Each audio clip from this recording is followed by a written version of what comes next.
The Master and the Monster. The stars spun slowly overhead as Alara stood atop the plateau, her cloak billowing in the dry wind. Below, the plains burned, wreckage from the Accord strike fleet littered the valley, columns of smoke trailing into the dusk like morning veils. It had been the final move, a last desperate bid to silence her. And it had failed. The Accord had sent 12 hunter ships to intercept her transmission before it reached the core sectors. All 12 now smoldered in the soil of Karen 3, their captains either captured or dead. She hadn't asked for blood, but she had promised a reckoning. Shade crouched beside her, bruised and scorched but alive. One arm hung low, shoulder wounded from a plasma blast. He didn't complain. He never did. Pain wasn't new to him. But what he waited for, what he always waited for, was her signal. Her word. Because Shade didn't act on instinct anymore. He acted on choice. "They'll send more," Alara said quietly. Shade chuffed in agreement, a deep sound that rumbled in his chest. Behind them, the makeshift camp buzzed with activity. Former colonists and low-tier Accord defectors worked to stabilize the wounded. Among them, 3 children tossed a salvaged drone core between them, laughing, alive because Shade had pulled them from a wrecked escape pod an hour before the battle. He didn't seek thanks. But the oldest boy had walked up and gently touched Shade's talon. Not out of fear. Out of awe. Alara glanced at him. "You feel it too, don't you?" He looked back. Blinked once. Yes. Something had changed. Across the Accord's networks, Alara's broadcast still rippled. Every newsfeed and pirate signal carried her message. The Karnyx were not monsters. The Accord was. Within hours, half a dozen fringe systems declared their intention to investigate Project Karnyx independently. A few called for formal charges against High Strategist Juntal. Whispers of mutiny echoed in the lower Accord fleets. But this wasn't victory yet. It was the fracture before the fall. Alara activated her wrist pad, accessing a private message, flagged anonymous, encrypted to military standards. It read, "There are others. Hidden. Sleeping. Phase 1 Karnyx, lost in deep storage. They survived the purge. I can help you find them. Contact me on Ghost Relay 11. She stared at it for a long moment. If true, there were more like Shade, more who had been silenced, abandoned, erased. Not because they were uncontrollable, but because the Accord feared what they could become under the wrong influence. Under a human influence. "Shade," she said, still reading. "If we could find them, your kin, do you think they'd listen?" He didn't answer immediately. Instead, he walked to the edge of the plateau and looked down at the smoking remains below. His muscles tensed, and then relaxed. For golden eyes narrowed with thought. He turned and nodded once. Alara exhaled slowly. "Then we'll go." But she knew what it meant. The galaxy wasn't afraid of the Karnyx. It was afraid of what the Karnyx could become, with a human mind guiding them, with human purpose, with human mercy. Mercy, she realized now, wasn't softness. It wasn't sparing a weapon from war. It was forging a weapon that could choose not to strike. The Accord had never understood that. She looked down at the camp again, at the people who followed her now not out of duty, but belief. They'd seen a predator save lives. They'd seen a monster hesitate. They'd seen control replaced with trust. And that changed everything. Because once you teach one predator to think, you can teach a pack. Alara pressed her wrist pad and sent a signal to the ship. Coordinates locked. Destination, Ghost Relay 11. Whatever lay there, they would face it together. The Master. And the Monster. Only now, the galaxy would have to ask itself a terrifying new question. What if the monster isn't what we should fear? What if it's the Master who teaches it why to fight? They called it mercy. Alara Voss stood at the edge of the tree-line, the humid air thick with the scent of burning foliage and ozone. Smoke curled into the twilight sky from the distant Accord compound, Site Theta, the hidden breeding facility for the new Karnyx generation. She tapped her wrist pad, switching through surveillance feeds. "Civilian convoy just left the southern ridge," she muttered. 6 transports, unarmed. Shade crouched beside her, his dark form blending with the dense vegetation. His golden eyes shimmered, focused and alert. He could hear the transports, smell the scorched metal and adrenaline leaking from frightened civilians. They were evacuating too late. Site Theta hadn't just been a lab. It had become a launch site. 2 hours earlier, the Accord had begun deploying the new Karnyx units into nearby settlements. The test was live and brutal. No control systems. No warning. Just unleashed fury. Ilara's pulse quickened. The Accord would justify it later. Say the containment failed. Say they had to respond with overwhelming force. A crisis they had manufactured. But not this time. She tapped into the colony's emergency network. Hijacked the broadcast node with a program she'd written years ago, before she went rogue. Her face appeared on every civilian screen from orbiting ships to handheld comms. This is Captain Ilara Voss, formerly of the Galactic Accord. If you're hearing this, you've already seen the fires. You've heard the screams. The Accord tells you this was a containment failure, that it showed mercy in the past, and that these creatures cannot be saved. They're lying. Shade moved through the jungle, keeping low as they approached the perimeter of Site Theta. Accord guards, well-trained, heavily armed, moved in pairs. Their rifles were heat-calibrated for Karnyx targets, but they weren't expecting him. 5 years ago, I witnessed the Accord destroy the first Karnyx generation. Not because they were dangerous, but because they were disobedient. Because they couldn't be controlled by electrodes and pain. But I saved one. Ilara's voice echoed across the colony. She transmitted footage, grainy but clear, of Shade sparring with drones, practicing restraint, protecting civilians during a pirate raid weeks ago. Real proof. Undeniable. Then came the final clip, Shade shielding a child in a cargo yard from a stray blast. Not attacking. Just shielding. The galactic public had never seen a Karnyx do that. Inside Site Theta, alarms blared. "Contact in breach quadrant," a guard shouted, just before Shade dropped from the rafters and crushed him in one brutal, efficient strike. Ilara moved in behind him, stun pistol raised, tagging another guard in the chest. They moved as one, she with precision, Shade with overwhelming force channeled through discipline. That was the point. The Accord had said Karnyx couldn't be taught. That mercy was eliminating them before they spread. But mercy wasn't a bullet to the head. It was understanding. Mercy was not destruction, it was redirection. And now the galaxy was watching. As they cleared the last security node, Ilara reached the core lab. Inside, cryovats pulsing with sick green light, each containing a new Karnyx prototype. Massive. Armored. Unshackled. "I won't let this happen again," she whispered. She uploaded a kill sequence to the central console. Not to destroy the creatures, but to freeze development. To delay the next deployment and expose the project. Shade stood by the doorway, eyes never leaving the corridor. 30 seconds, she said. Hold the line. He growled once in acknowledgement. The last guards arrived in a panic, 3 of them opening fire down the hall. Ilara ducked. Shade didn't. He moved through the gunfire. Bullets pinged off his scales as he closed the distance, disarming one, slamming another into the wall, leaving the third alive, pinned and frozen in fear. That was the moment the cameras caught. A Karnyx showing restraint.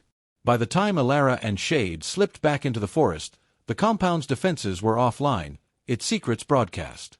Ilara finished her message. They called it mercy when they killed what they feared. But what they really feared was potential. Intelligence. Independence. Now you've seen what a predator becomes in human hands. Not a beast. Not a weapon. But something more. Somewhere across the stars, the first protests would already be forming. The first questions asked. The first resignations signed. Ilara looked back one last time as Site Theta smoldered behind them. They called it mercy, she said. Shade stepped beside her. But mercy doesn't come with a muzzle. Training the monster. The first time Shade tried to kill her, Ilara didn't fight back.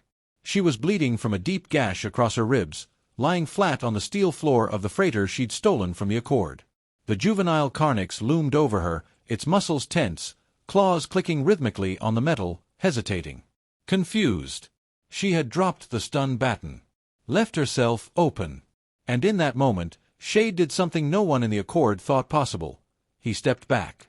That had been 5 years ago. Now, the Predator moved with coiled grace beside her, his footsteps silent despite his bulk. The freighter had long been replaced by an abandoned mining station on a dead moon orbiting the gas giant Veldragon. It was quiet, cold, and far beyond the Accord's sensor grid. Perfect for training. Zone B, Elara said into her wrist comm. A hatch slid open. Inside was a long corridor lined with shattered walls, flickering lights, and motion-activated drones. Each drone carried simulated weapons, stun pulses calibrated to knock out a mid-size sentient. Deadly to anything unarmored. Shade launched forward. He didn't roar. He didn't growl. He flowed, a blur of teeth, claws, and astonishing precision. The drones fired. Shade twisted mid-air, deflecting a bolt with the armored ridge on his forearm. He landed atop one drone and tore it apart with controlled force. No overkill, no rage. Elara watched from the command booth above, tracking vitals, speed, and cognitive load. Everything she'd taught him was working. He wasn't just reacting, he was thinking, calculating. The next drone popped up behind a partition. Shade turned, but didn't move in. Instead, he waited. Elara could almost see it. He was baiting it. The drone edged forward. Shade struck low and fast, disabling it in one clean motion. "End sim," she said, smiling. The corridor lights shifted to green. Shade padded back toward her, panting slightly, for eyes blinking asynchronously. She tossed him a thick strip of preserved meat, which he caught mid-air.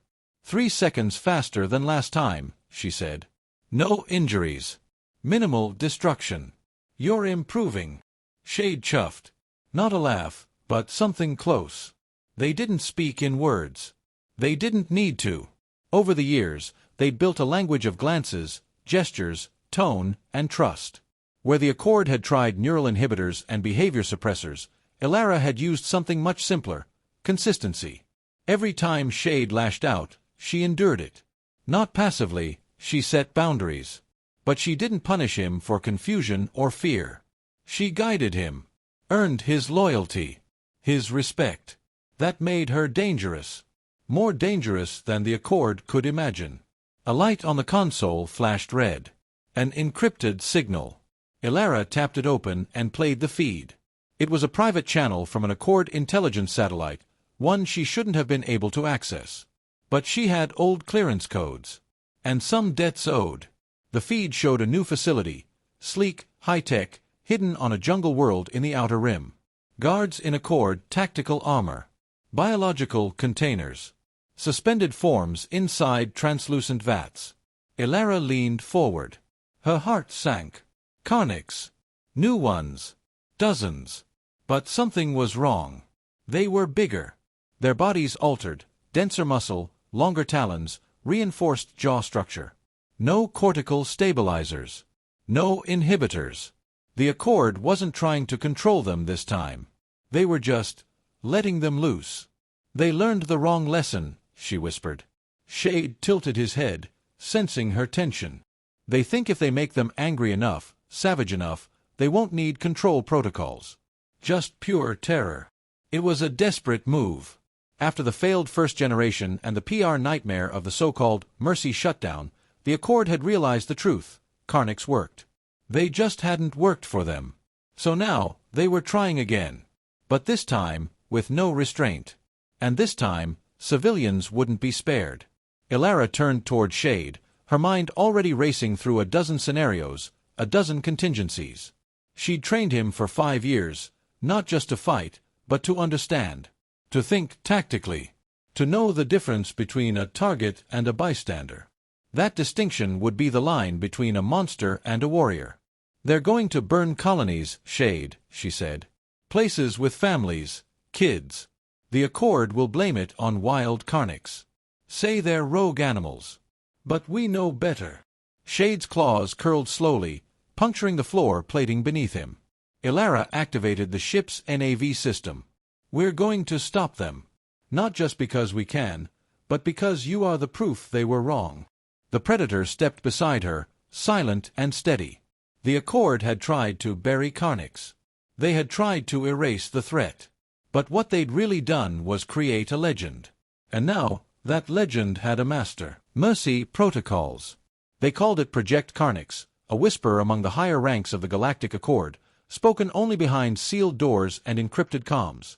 Publicly, it never existed. Officially, it was terminated. But Captain Ilara Voss remembered everything. She stood in the shadow of a crumbling observation deck on Echo Station 9, the last remnant of a facility that should have been wiped clean after the project's collapse. Below her, dried blood still stained the floor in patterns that even time couldn't erase. It wasn't the blood of war. It was the blood of experiments, of failure, of fear. The broadcast began. A flickering hollow projection hummed to life in front of her. The Galactic Accord seal floated above the head of High Strategist Gental, his elongated, crystalline features serene and diplomatic. In the spirit of peace and interspecies unity, the strategist said, the Accord has concluded that Project Karnyx was a mistake, a venture too aggressive in its nature, too unpredictable in its outcome. With compassion and responsibility, we have terminated the program. Compassion. Ilara scoffed. Her hand curled into a fist at her side. They didn't end Karnyx out of mercy. They ended it because they failed to control the thing they'd created. The Karnyx were meant to be living weapons, genetically engineered from the deadliest predators across 7 worlds. They were supposed to obey. But the Accord's neural inhibitors failed. The creatures turned on their handlers within weeks of deployment. Entire test colonies were torn apart. Ilara was there when the first one broke loose. She had been a bioethics officer assigned to the project, not high-ranking, not powerful, but vocal. She had warned them the Karnyx were more than killing machines. They were intelligent. They learned. They adapted. They responded to pain not with submission, but with rage. She had seen potential. The Accord saw liability. And so, they tried to purge the entire program. One by one, the Karnyx were hunted down and incinerated in containment chambers. They called it termination. Ilara called it slaughter. Except one survived. Her eyes drifted to the shadows behind her. A low, rhythmic breath answered. From the darkness, a shape moved, silent, fluid, powerful. The creature stepped forward into the low light. 8 feet tall on digitigrade limbs, its charcoal-scaled body shimmered like oiled stone. 4 golden eyes blinked in sequence. Its fanged mouth was closed, but Ilara could feel the tension in its coiled muscles. The tail flicked once, twice. Its name was Shade. She had taken him when he was barely the size of a wolf pup. She'd sedated the guards, sabotaged the biotracker, and fled into the drift with nothing but a stolen transport and a creature everyone else had tried to erase. For 5 years, she trained him. Not with electric shocks. Not with behavioral overrides. But with consistency. With patience. With pain. She taught him language, hand signs, tone inflection, simple commands. She fed him when he was hungry, fought him when he lashed out, and healed him when he didn't understand restraint. He had nearly killed her twice. She never raised a weapon in retaliation. Now, he stood behind her like a shadow given form, watchful, loyal. Mercy, they'd called it. They lie so easily, she whispered, not looking back. Do you remember this place, Shade? The creature let out a low growl. It wasn't anger. It was memory. The Accord thought it had ended Karnyx. They believed they had shown mercy by wiping out their own creation before it turned against them. They thought that by killing what they couldn't control, they had shown some higher form of ethics. But mercy isn't destroying a creature because you failed to understand it. Mercy is giving it a chance to become more. Come, Ilara said, turning from the observation deck. It's time they remembered what they buried. Behind her, Shade followed without hesitation. In the distance, Echo Station 9's comms array sparked to life as Ilara uploaded her stolen data. Files proving Karnyx's termination was a cover-up, not a moral decision. Files showing Shade's growth, training, restraint. Proof that what they called a monster had been made into something else. She smiled, cold and deliberate. Let the galaxy watch.